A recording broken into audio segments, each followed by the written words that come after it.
Thank you, Presiding Officer. The First Minister will be very much aware of my support for a number of my constituents who have suffered the horrors of transvaginal mesh implants. And the women have my unwavering support in their efforts to firstly have the mesh removed, and secondly seek answers as to why the NHS services have often seemed to work against them instead of for them.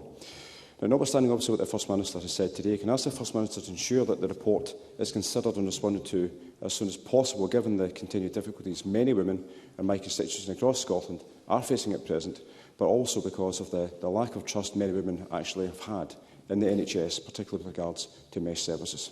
First Minister. Can I thank Stuart McMillan and again recognise the tireless advocacy that he has done on behalf of constituents who have been affected by the implantation of transvaginal mesh. I think for me it's incredibly important to reiterate that I pay tribute to the women who have come forward bravely over the years to tell their story, because Stuart McMillan is absolutely right.